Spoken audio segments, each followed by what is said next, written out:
Então, já que estamos aqui em cima, né? Vamos permanecer.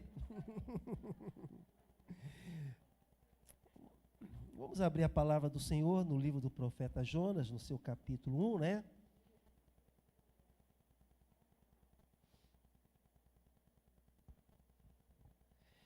E, enquanto os irmãos estão abrindo aí o livro sagrado, lembrando que sábado que vem teremos uma feijoada aqui. Então, quem puder participar, né, com essa feijoada, participe, porque queremos continuar avançando com as melhorias aqui da igreja, né? Papai vai fazer a internação amanhã, é isso? Então, ó, vamos estar orando para o meu papai também, que Deus o abençoe, que Deus o guarde, né? E deixa eu ver se faltou alguma coisa. Faltou. Sexta-feira que vem, teremos a reunião de corpo de obreiros, tá? Às 19h30, porquanto no domingo próximo teremos o culto administrativo. Bem, livro do profeta Jonas, seu capítulo 1. Pela manhã estivemos meditando o versículo 1 ao versículo 6. Mas talvez você não esteve aqui pela manhã. Então vamos ler todo o capítulo? Vamos ler, né? A partir do versículo 1. Então a palavra do Senhor assim nos diz.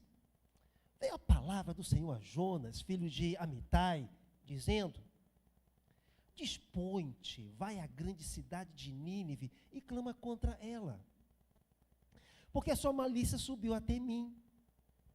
Jonas se dispôs, mas para fugir da presença do Senhor, para Tarsis. E tendo descido a Jope, achou um navio que ia para Tarsis. Pagou, pois, a sua passagem e embarcou nele, para ir com eles para Tarsis, para longe da presença do Senhor.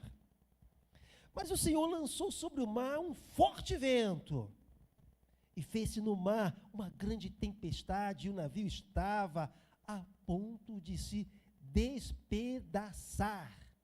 Então os marinheiros, cheios de medo, clamavam cada um ao seu Deus, e lançavam ao mar a carga que estava no navio, para o aliviarem do peso dela. Jonas, porém, havia descido ao porão e se deitado, e dormia profundamente. Chegou-se a ele o mestre do navio e lhe disse: que se passa contigo, agarrado no sono?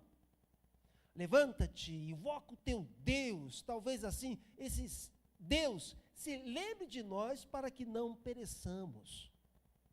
E diziam uns aos outros: vinde, lancemos sortes, para que saibamos por causa de quem nos sobreveio este mal. E lançaram sortes, e a sorte caiu sobre Jonas. Então lhe disseram: declara-nos agora, por causa de quem nos sobreveio este mal. Que ocupação é a tua? De onde vens? Qual a tua terra? E de que povo és tu? E ele lhes respondeu: sou hebreu, e temo ao Senhor, o Deus do céu, que fez o mar e a terra. Então os homens ficaram possuídos de grande temor, lhe disseram: que é isso que fizeste?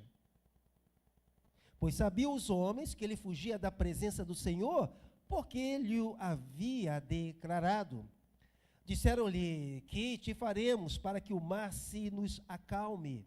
Porque o mar se ia tornando cada vez mais tempestuoso.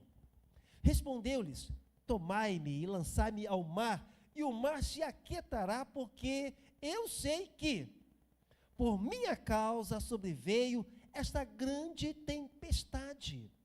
Entretanto, os homens remavam, esforçando-se por alcançar a terra, mas não podiam, porquanto o mar se ia tornando cada vez mais tempestuoso contra eles. Então clamaram ao Senhor e disseram: ah, Senhor, rogamos-te que não pereçamos por causa da vida deste homem. E não faças cair sobre nós este sangue quanto a nós, inocente, porque tu, Senhor, fizeste como te aprouve. E levantaram a Jonas e o lançaram ao mar, e cessou o mar da sua fúria. Temeram, pois, estes homens em extremo ao Senhor, e ofereceram sacrifícios ao Senhor, e fizeram votos. Deparou o Senhor um grande peixe para que tragasse a Jonas. E esteve Jonas 3 dias e 3 noites no ventre do peixe. Deus abençoe assim a sua palavra ao nosso coração. Amém? Bem, antes de fazermos aqui algumas considerações, tendo por base o texto que acabamos de ler, eu preciso destacar que é muito importante, queridos, que todo o ensino tenha por base realmente a palavra do nosso Deus eterno. E por isso que eu sou fã do sermão expositivo, de ler o texto sagrado, independentemente do tamanho, trabalhar versículo por versículo, para deixarmos Deus falar através das Escrituras.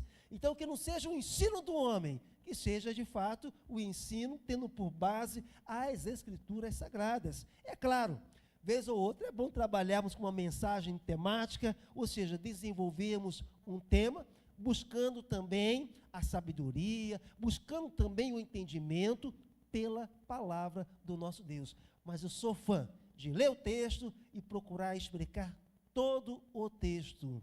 E assim extrairmos lições preciosas para a nossa vida. Por quê, queridos? Porque a palavra de Deus é viva. Precisamos realmente crer que Deus, Ele ministra ao nosso coração através da sua palavra. Que Deus, Ele nos instrui através das Escrituras. Que o poder de Deus se manifesta através do ensino bíblico. Precisamos crer. O nosso sentimento não pode ser diferente disso. Mas pensando então agora mais no texto sagrado. Bem, ainda hoje pela manhã, o tema que estivemos desenvolvendo foi qual? Jonas. Uma vida guiada pelo Espírito. O que eu procurei chamar a atenção é que, embora seja destacado no texto a desobediência de Jonas, Jonas ainda assim nos ensina, mas pelo avesso. Mesmo fazendo tudo errado, mesmo fazendo tudo o contrário, há lições preciosas em Jonas que se aplicam para o nosso viver. É muito interessante isso. Deus, em sua sabedoria, Ele consegue apresentar o torto de modo correto. Aquilo que está errado, de modo certo. Aquilo que está ao avesso, de modo, então, como deve se apresentar. E assim estamos aprendendo com o profeta Jonas, como ter realmente uma vida guiada pelo Senhor. Queridos, o que nós podemos destacar, tendo por base o versículo 7 em diante? A primeira coisa que eu preciso destacar é que, de certo modo, Jonas sabia o que estava acontecendo. Ele estava indiferente. Ele não clamava ao seu Deus. Mas ele não clamava ao seu Deus porquanto ele se encontrava em desobediência. O pecado é uma coisa estranha. Cada vez ele vai se aprofundando mais. Eu disse aqui pela manhã que ali no texto sagrado, né, o que ia acontecendo com Jonas e que de certo modo traduz uma realidade espiritual. Primeiro ele desce a Jope. Ele desce ao navio.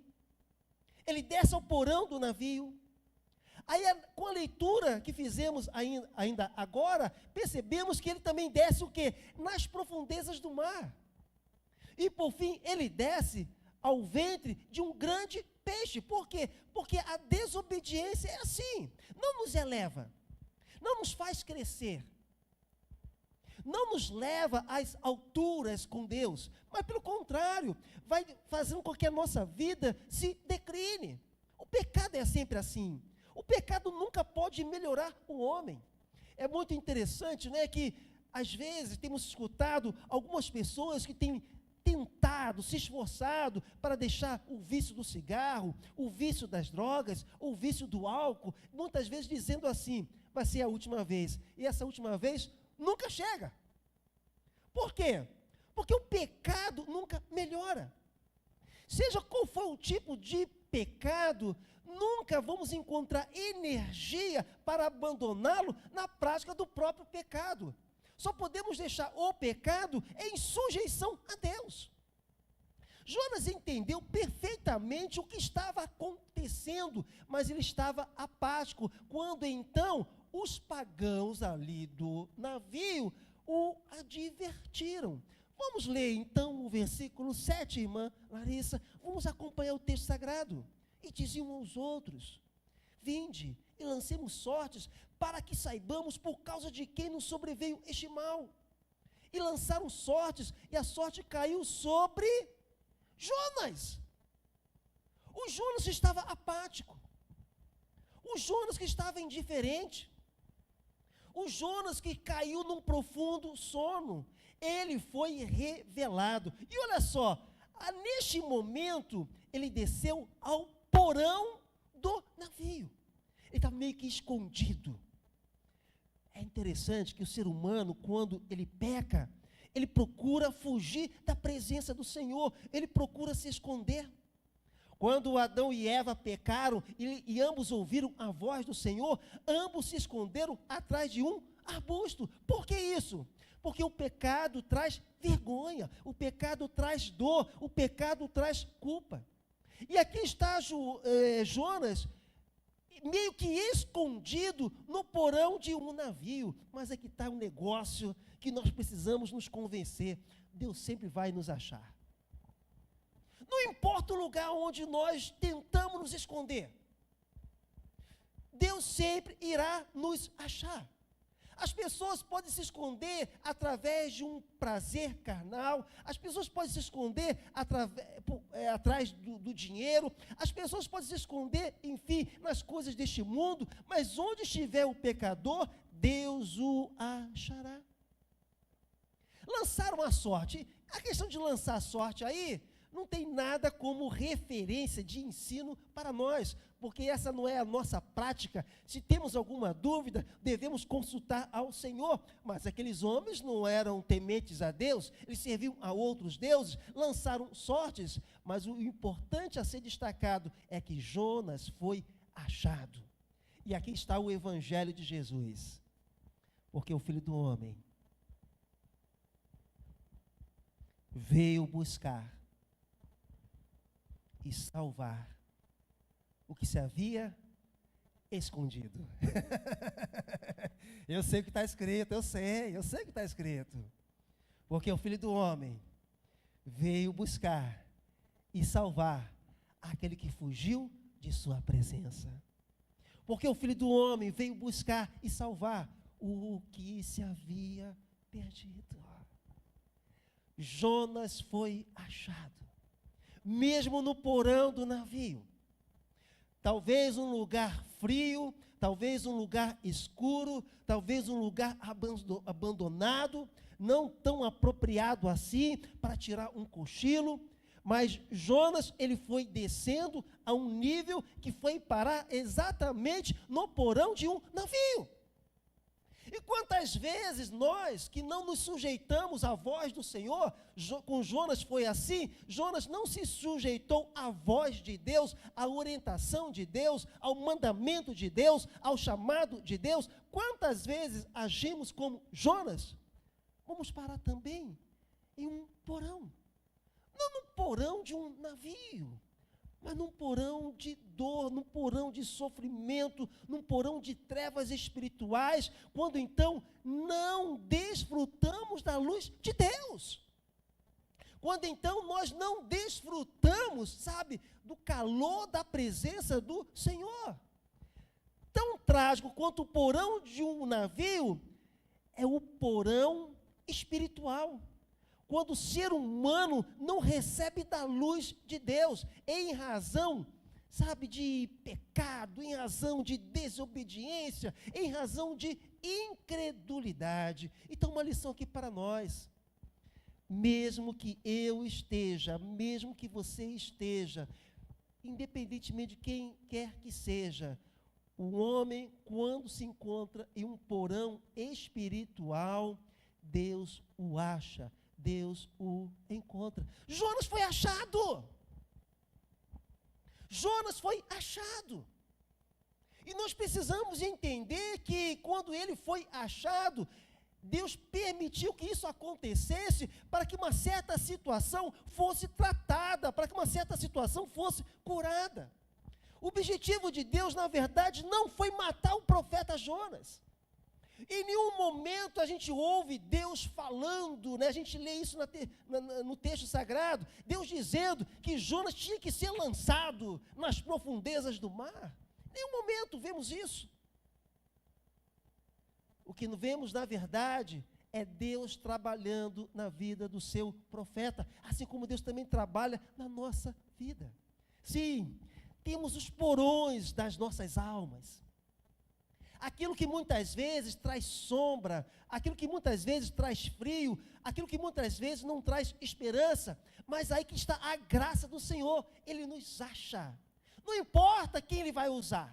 No contexto aqui, certos homens pagãos Deus usou certos pagãos para estarem achando a Jonas. Mas quem é que vai nos achar? O importante é que Deus está atrás desse negócio.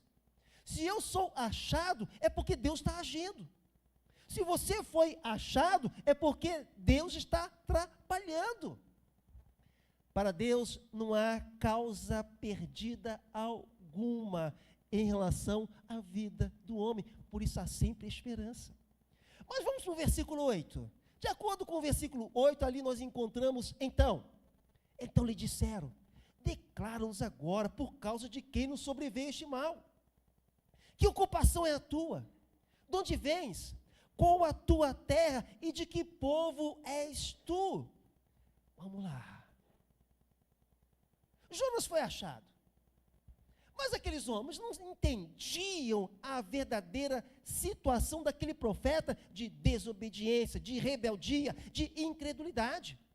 Então, eles queriam entender. Mas a lição que eu quero trazer é o versículo seguinte. Vamos lá, o 9.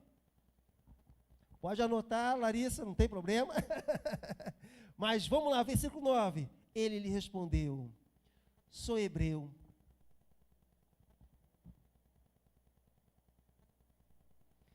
E temo ao?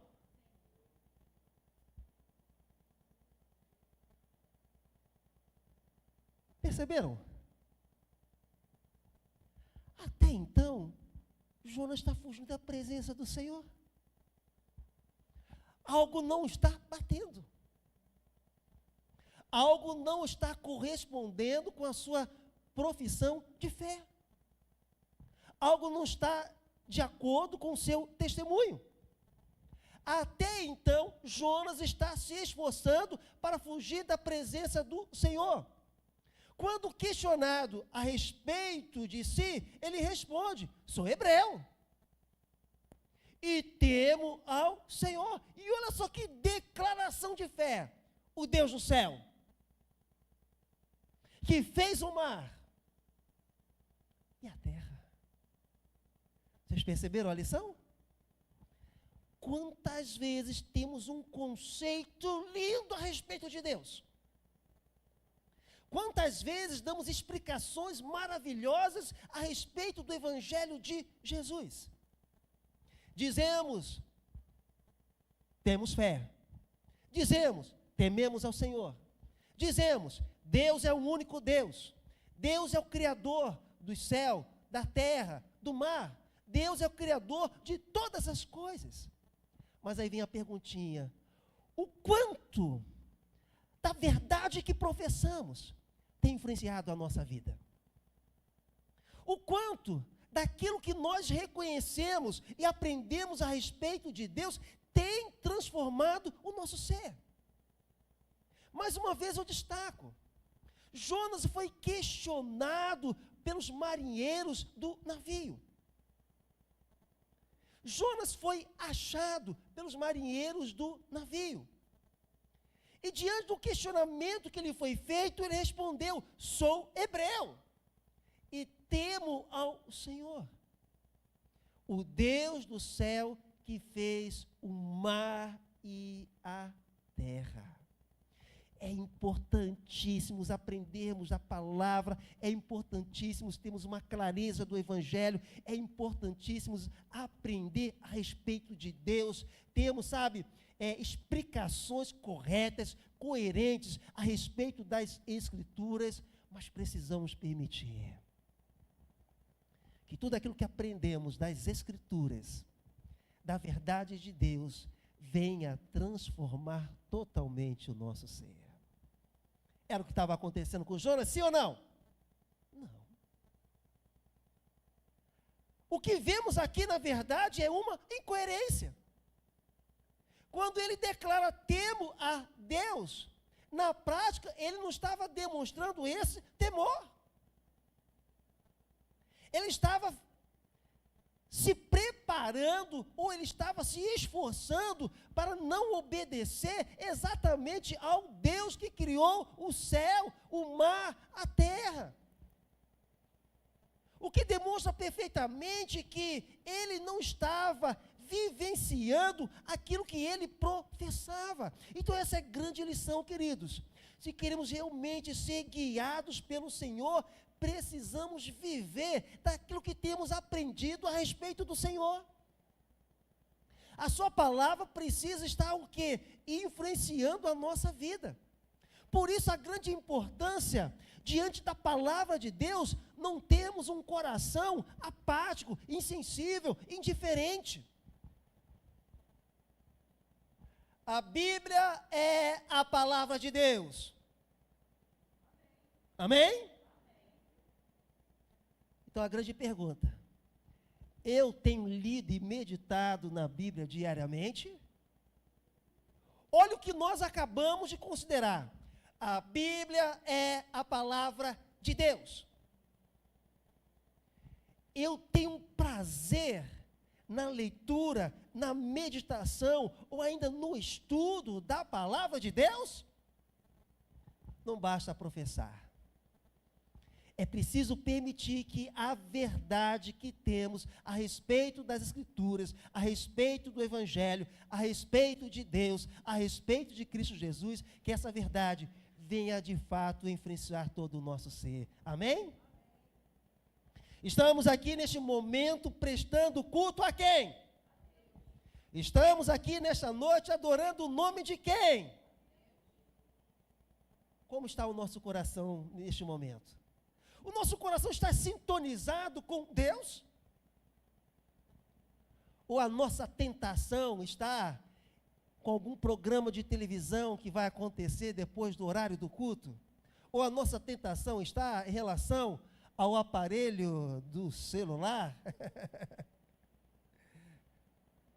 Estamos nesta casa de oração para estarmos prestando culto a Deus, para estarmos meditando na palavra de Deus, para estarmos vivendo como corpo de Cristo Jesus. Então esse tem que ser o nosso sentimento. Vamos lá. Aqui é um lindo lugar. Não é não? Agora sim. Gostei, Rogério, gostei. Irmãos, aqui é um lindo lugar. Nós cantamos: Deus está aqui. Vamos cantar? Aleluia. Tão certo como o ar que eu respiro, tão certo como a manhã que se levanta, certo como fala. Então quem está aqui? Deus está aqui. Jesus disse: onde estiverem 2 ou 3 em meu nome, ali estarei. O Senhor está aqui. Então esse tem que ser o quê? O nosso sentimento. Essa tem que ser a nossa percepção. Porque muitas vezes estamos professando algo, estamos confessando algo, estamos dando testemunho de algo a respeito de Cristo. No entanto, esse não tem sido o nosso sentimento, esse não tem sido o nosso coração. Então Jonas dá uma declaração de fé fantástica, fabulosa, maravilhosa. Mas não estava sendo coerente com aquilo que estava confessando. Vejamos o próximo versículo então.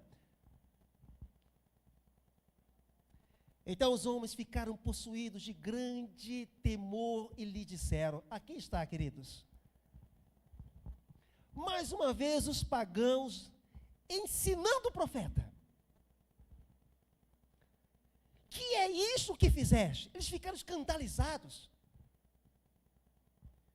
Já que você serve, já que você adora, já que você conhece o Deus que criou o céu, o mar, a terra, que é isso que você fez? Pois sabiam os homens que ele fugia da presença do Senhor, porque ele o havia declarado. Olha só, irmãos, os pagãos ficaram mais chocados do que o profeta. Sabe qual é a lição aqui para nós? Para sermos guiados pelo Espírito de Deus, precisamos aprender a ficar chocados com a desobediência. Precisamos aprender a ficar chocados com a rebeldia espiritual. Precisamos ficar chocados com a incredulidade. Eu não sei quanto a você em relação a uma certa percepção. Eu, pelo menos, fico chocado. Eu não estou falando daqui, tá? Necessariamente, não é isso? Mas eu fico chocado, no sentido geral, pela ausência de reverência no culto. Você fica chocado? O mundo fica chocado. Há certos tipos de vestimentas que o crente nem se importa, mas o mundo fica chocado. O quê? Você é crente, mas o crente não fica.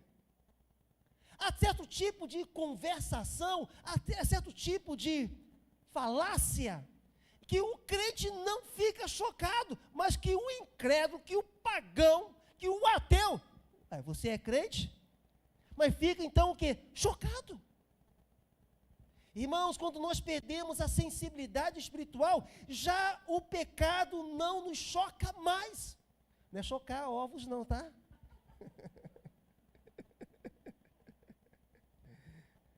Quando nós perdemos a percepção espiritual, não ficamos mais chocados com o pecado, não ficamos mais chocados com a rebeldia, não ficamos mais chocados com a desobediência, não ficamos mais chocados com as coisas perversas que se encontram no mundo. Tudo é aceitável.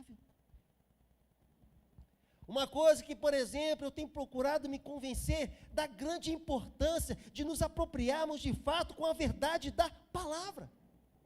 Porque a igreja do Senhor precisa ficar chocada quando a mentira é pregada. A igreja do Senhor precisa ficar chocada quando ensinamentos de homens são dados.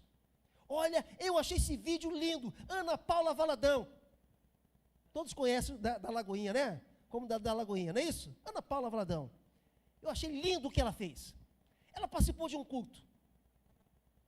Antes do momento dela trazer ali a ministração, o louvor, o pastor vendeu lencinho ungido por R$100. Para receber uma bênção, você vai comprar um lencinho. Chegou o momento da Ana Paula Valadão.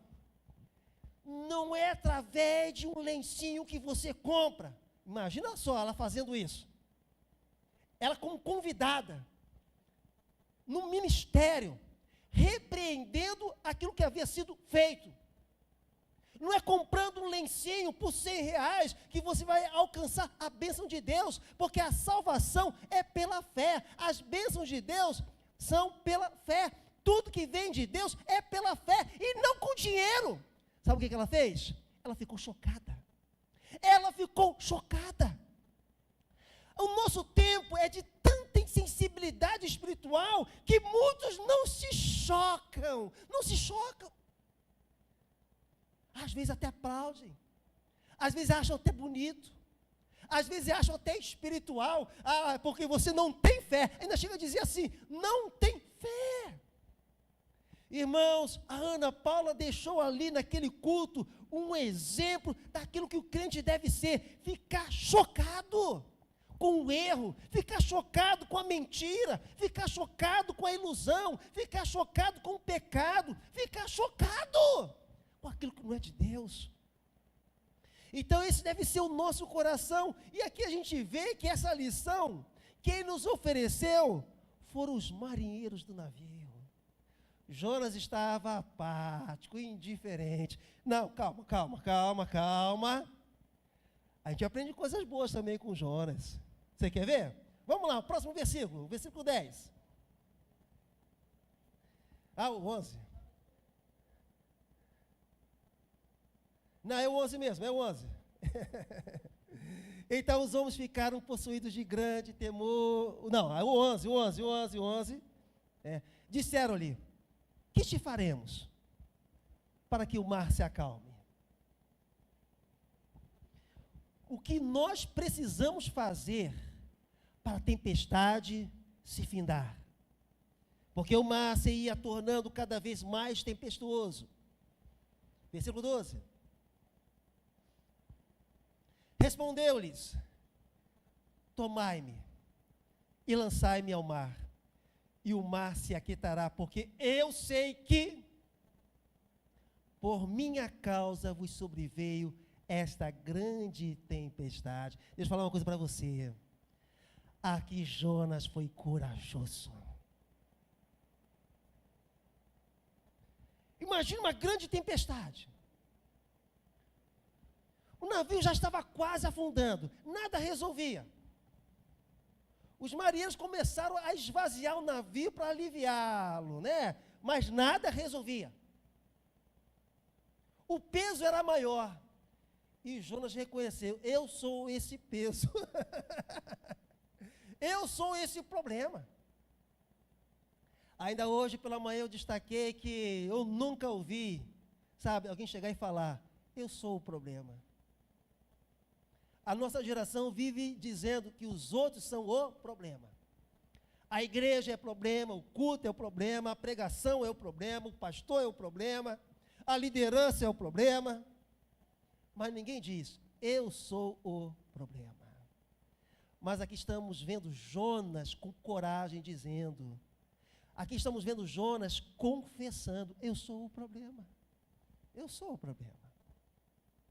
É verdade que ele não consulta a Deus, ele deveria ter consultado ao Senhor, ele deveria ter se arrependido, ele deveria ter buscado reconciliação com o Senhor naquele momento, mas ele entendeu: eu sou o problema. Gente, isso já é um começo, já é um grande começo.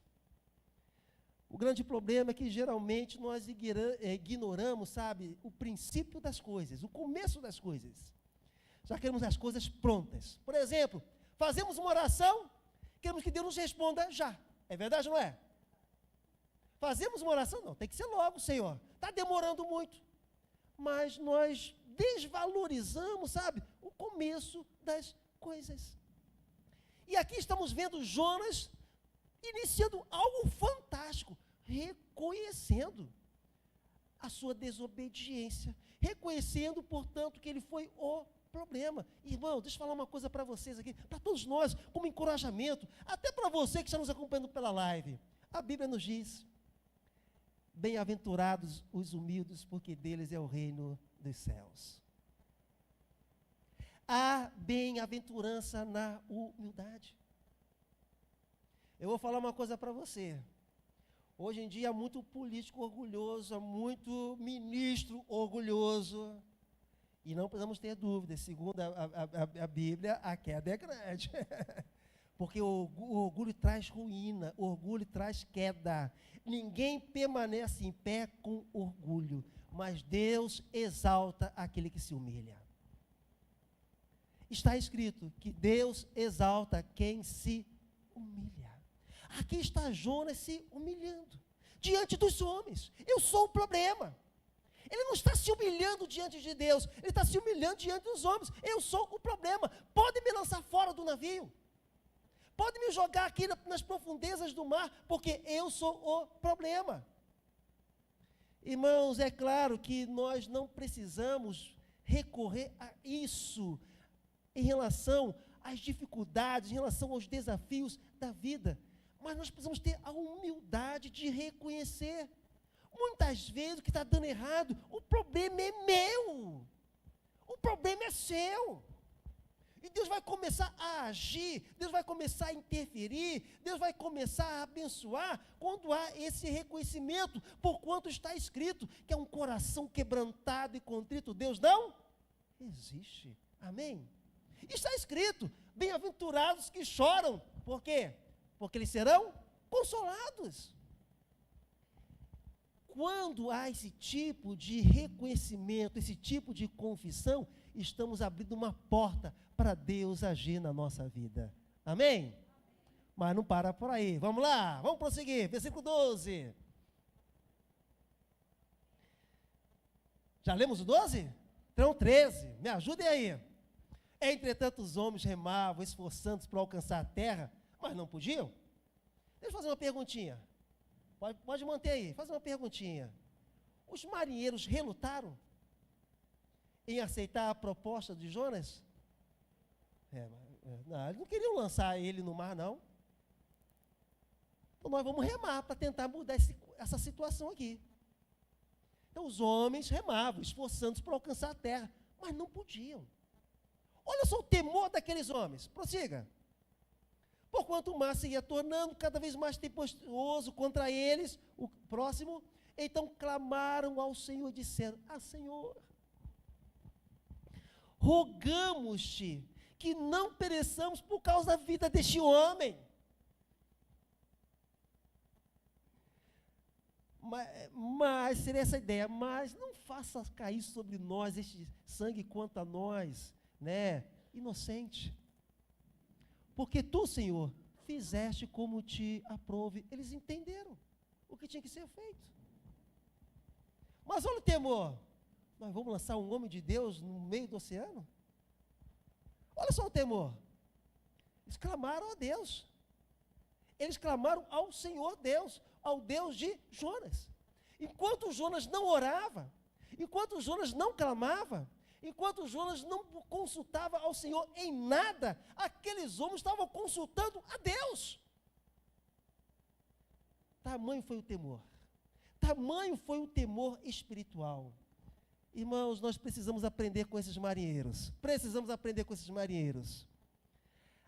Tudo que precisa ser feito, tem que ser feito, é diante do Senhor.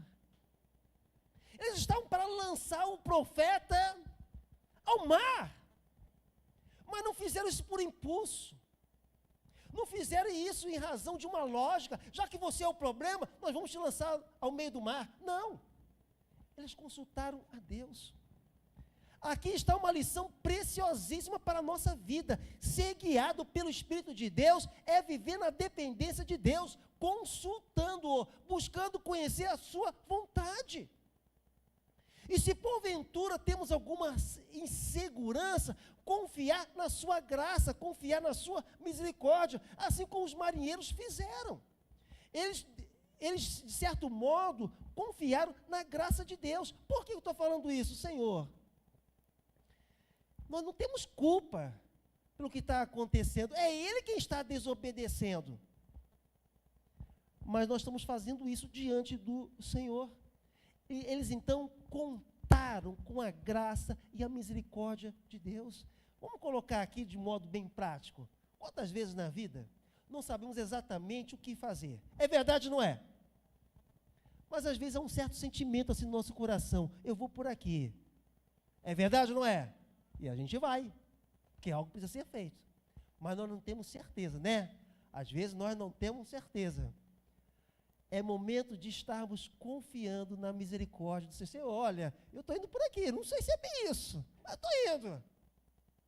Mas eu confio na sua graça. Eu confio na sua bondade. Eu confio na sua misericórdia. Aqui eu quero chamar a atenção que é a base de todo o livro do profeta Jonas.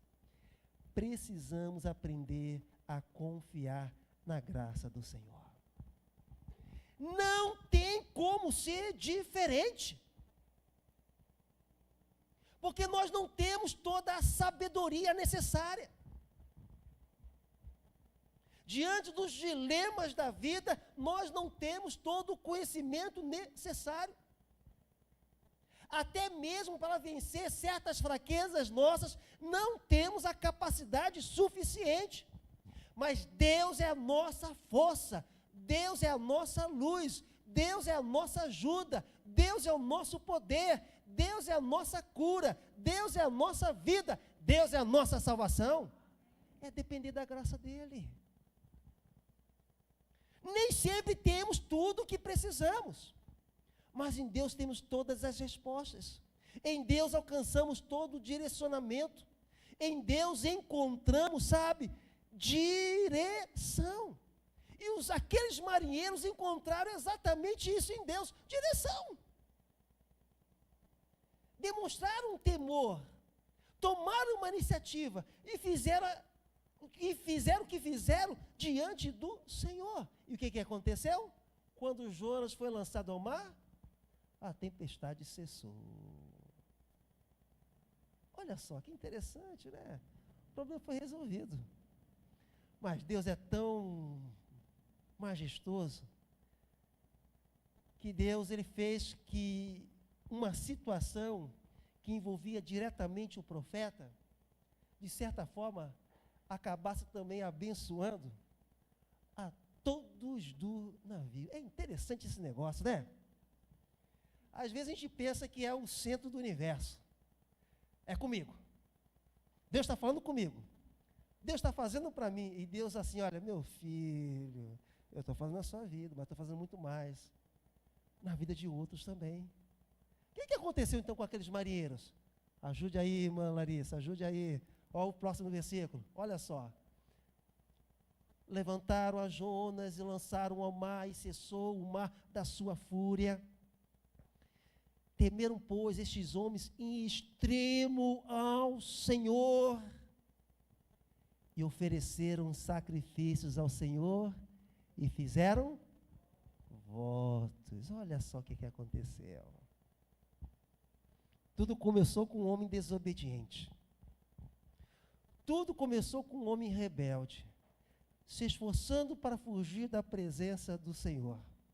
O propósito de Deus é que Jonas chegasse a Nínive e desse testemunho da palavra em Nínive.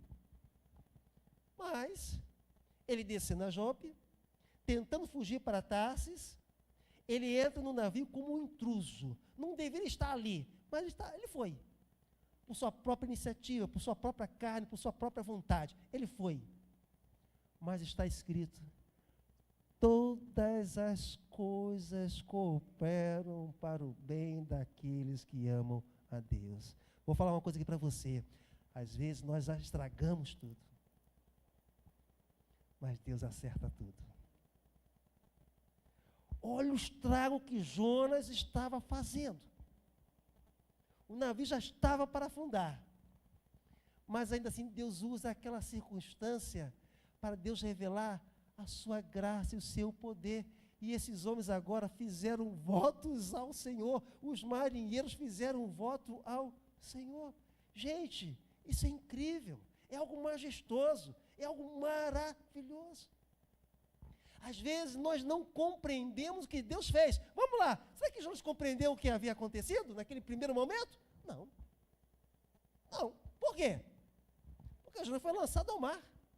O que os marinheiros fizeram depois, como é que ele soube? Não soube.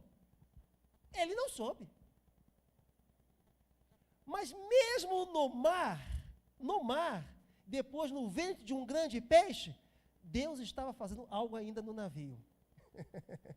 Homens haviam, de certo modo, se convertido ao Senhor. Está escrito, demonstraram um temor ao extremo, a ponto de fazerem votos ao Senhor. Jonas não estava vendo nada disso. Jonas não estava sendo testemunho de nada disso. Aí que está a beleza do negócio, irmãos. Aí que está a grandeza de Deus. Mesmo eu não vendo, Deus está fazendo. Às vezes nós pensamos, sabe, que é o fim. Acabou, peraí, instantinho. Eu estraguei tudo, eu prejudiquei tudo, eu arruinei tudo. Mas ainda assim, Deus está agindo, Deus está trabalhando, Deus esteve salvando aqueles marinheiros. Alguém duvida da conversão deles? Eu imagino que eles se converteram. Eu imagino. Eu não digo que eles tiveram uma fé perfeita, Mas a fé que eles tiveram foi suficiente para gerar mudança, a ponto deles fazerem o quê? Voto ao Senhor. Eles assumiram um compromisso com Deus. Irmãos, Deus realmente, Ele é fantástico. Ele age muito além daquilo que não só pensamos, mas também além daquilo que nós podemos ver. Há coisas que eu não estou vendo, mas Deus está fazendo. Há coisas que eu não estou testemunhando, mas Deus está operando.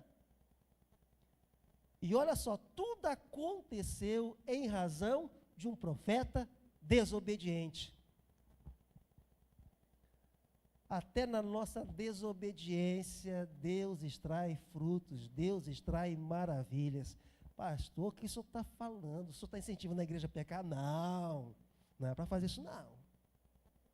Não faz isso não, porque a coisa é dolorosa. Olha o que o senhor está passando. Não preciso nem citar outras passagens bíblicas, né? Jonas já está sofrendo. Alguém já viu tempestade no mar ou algo aproximado disso? Tempestade mesmo eu nunca vi, tá? Mas eu já vi ondas de assustar. Rapaz, não dá coragem não. Não dá coragem não. Eu fico boca aberta, aquele surfista lá em Nazaré, em Portugal, pegando aquelas ondas gigantescas do tamanho de um prédio. Eu falei, isso é coisa de louco. Parece tijolo caindo em cima, né, quando a onda bate ali na cabeça do camarada. Não é verdade?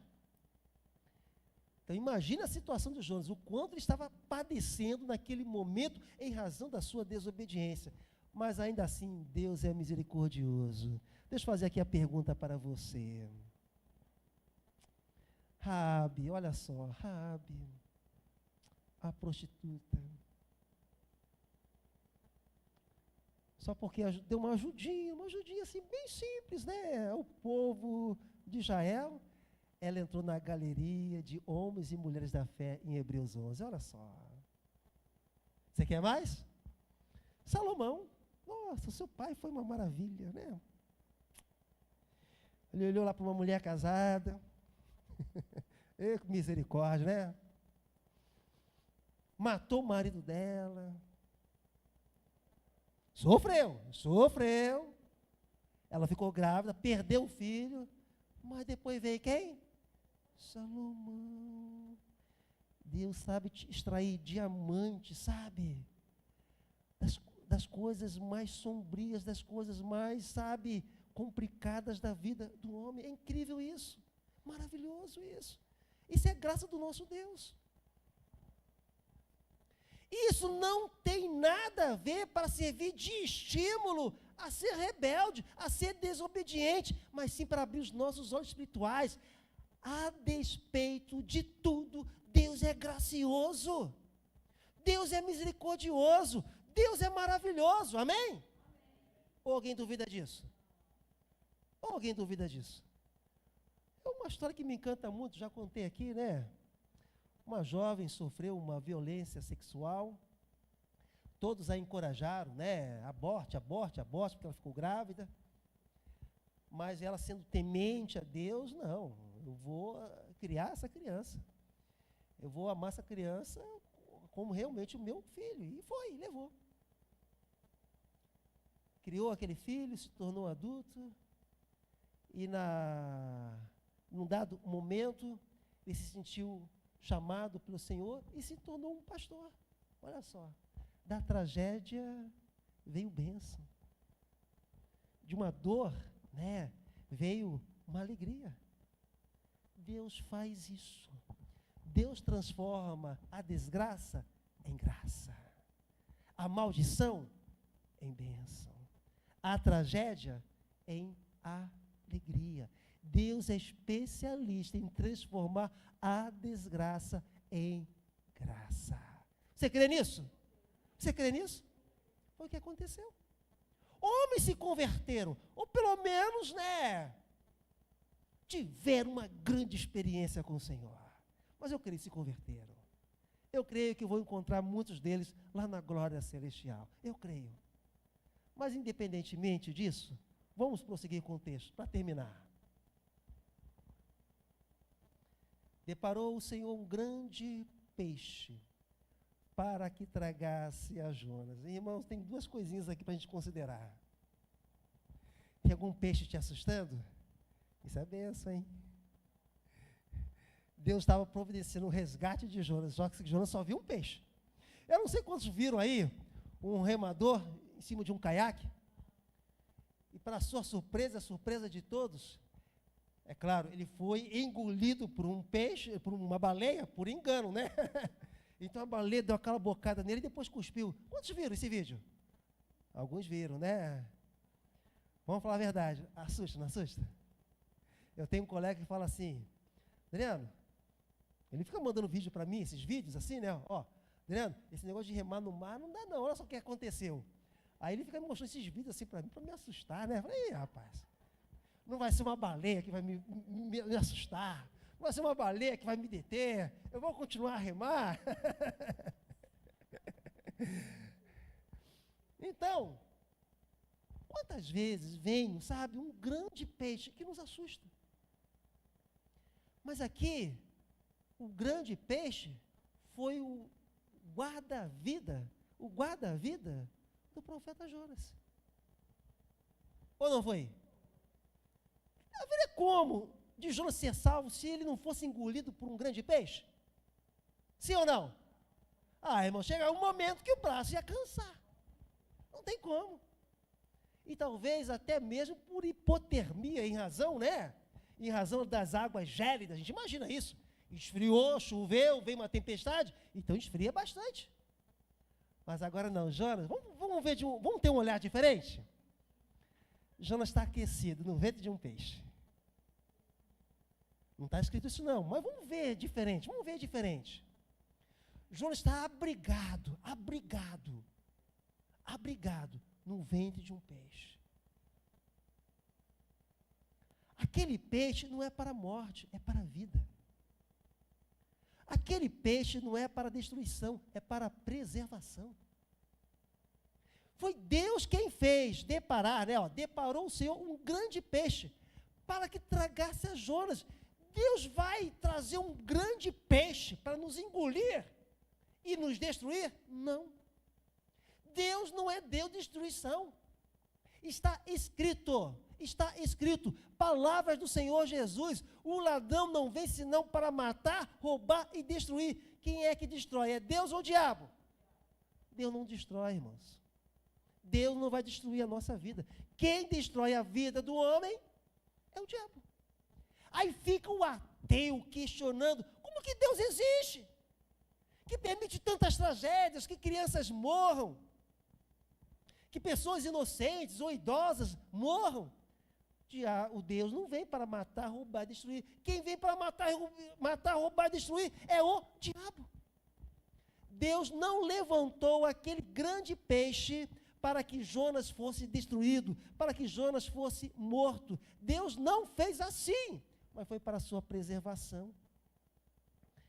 Às vezes na vida nós precisamos ser engolidos por um grande peixe de provação, de dor, de sofrimento, porque ali nós seremos tratados, assim como Jonas foi tratado no ventre de um grande peixe. E o capítulo 2 nos mostra isso. Jonas só foi orar, está escrito no capítulo 2, Jonas só foi orar, olha só, não foi no porão do navio. Jonas só foi orar, não foi quando foi lançado ao mar. Jonas só foi orar quando se encontrava no ventre de um grande peixe. E vamos ser sinceros, às vezes nós somos assim também. É quando chega no limite que nós buscamos. É quando chega no limite. Porque depois daquele peixe havia mais o quê, irmãos? Né? Depois daquele peixe havia mais o quê? Quando chega no limite, às vezes, é que nós buscamos ao Senhor. Não devemos fazer assim. Façamos agora. Eu quero lançar esse desafio para todos nós aqui. Busquemos ao Senhor agora. Vamos consultá-lo. Vamos buscar em Deus direcionamento. Vamos entender que é em Deus, em sua vontade, em sua verdade, em sua palavra, que ali se encontra a nossa bem-aventurança. Não é fazendo como a gente quer, não é fazendo como a gente pensa, não é fazendo como a gente sente, não é fazendo como as pessoas mandam a gente fazer, é fazendo o que Deus nos falar, como o Senhor nos instrui. E o que Deus tem falado ao seu coração. O que Deus já tem falado ao seu coração. Quanto tempo Jonas passou no ventre daquele peixe, irmãos?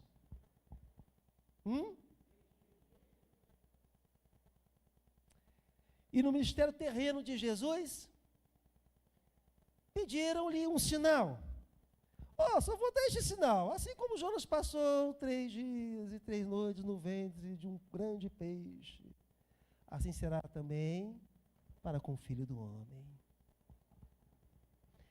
Jesus se utilizou do exemplo de Jonas para demonstrar o seguinte: às vezes é preciso passar pelo ventre, às vezes é preciso passar pelo sepulcro, às vezes é preciso morrer, para nós podermos viver. Deixa eu falar uma coisa para você. Naquele momento, no ventre de um grande peixe, Jonas morreu. Pastor, não prega heresia não. Ele morreu para si. Ele morreu para o seu ego.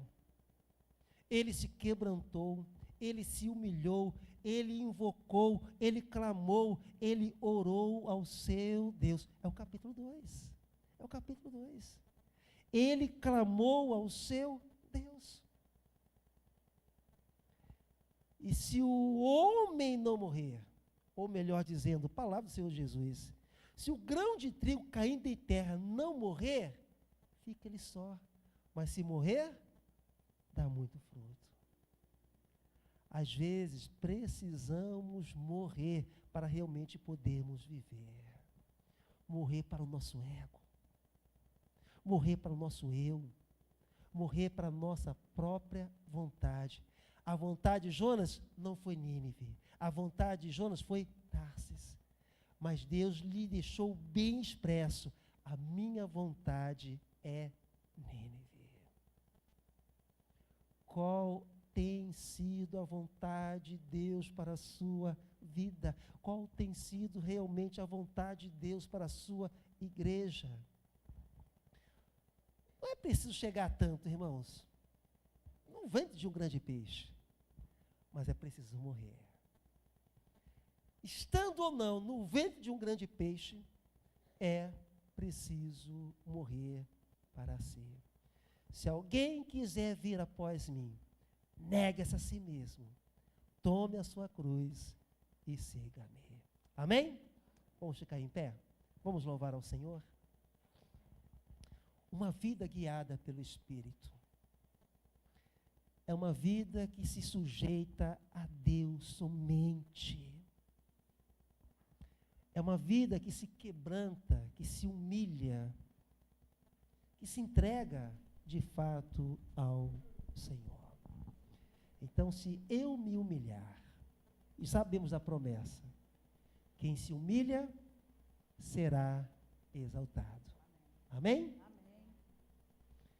E para a glória do Senhor, em breve, o irmão Cláudio e a irmã Verusca estarão passando pelas águas do batismo, tá? Neste mês de fevereiro. Em breve, em breve. É o último domingo, não é isso? Que é do seu aniversário? Dia 22? Penúltimo? Carnaval? Não? Bem. Tá certo, tá certo. Então, em breve vamos comunicar melhor para a igreja. Se eu me humilhar. Curva a sua fronte, feche os seus olhos. Você está disposto a sacrificar os seus próprios pensamentos, o seu coração, o seu ego? Se o grão de trigo caído em terra não morrer, fica ele só, mas se morrer, dá muito fruto, e para a glória do nome do nosso Senhor. Oh, Pai querido, que o Teu Espírito Santo confirme a Tua vontade na nossa vida. Desperta-nos, Senhor. tire as nossas próprias razões, que possamos ter, Senhor Deus, o teu entendimento, que possamos ter a tua sabedoria, que possamos ter o discernimento do teu Espírito, ó Pai, e não aquilo que nós queremos, aquilo que nós pensamos, aquilo que nós entendemos, em razão da nossa própria carne. Ó Pai querido, queremos experimentar algo que venha de Ti, mas não de nós mesmos, Senhor. Ó Pai querido, que o Teu Espírito Santo realmente confirme a Tua palavra no nosso coração, transformando o nosso ser, Senhor. Ó Pai, faça a Tua obra em nossa vida. Queremos ser obedientes, queremos ser humildes, queremos ter um coração quebrantado diante do Teu altar. Pai, nem sempre é fácil, Senhor, é verdade, nunca é fácil sacrificar aquilo que nos custa, Senhor, aquilo que nos é caro, aquilo que realmente é importante para nós, mas, Senhor, nós nos rendemos a Ti, e com a Tua ajuda, com a Tua bênção, com a Tua direção, alcançaremos os Teus planos, os Teus propósitos, a Tua vontade para o nosso viver. Pai, aqui nós estamos, Senhor, que o Teu Espírito Santo esteja realmente agindo no nosso coração, na nossa vida, Senhor. Não é como nós pensamos, não é como nós sentimos, não é como nós queremos, mas é tudo de acordo com a Tua vontade, em nome de Jesus, Senhor. Convença-nos com o Teu Espírito, ó Pai. Dá-nos discernimento para entendermos essa revelação das Escrituras Sagradas, ó Deus querido. Faça a Tua obra em nossa vida, em nome de Cristo Jesus. Amém e amém. Amém? Aquele que se humilha será exaltado. Aquele que se humilha será exaltado pelo Senhor. Deus nos abençoe.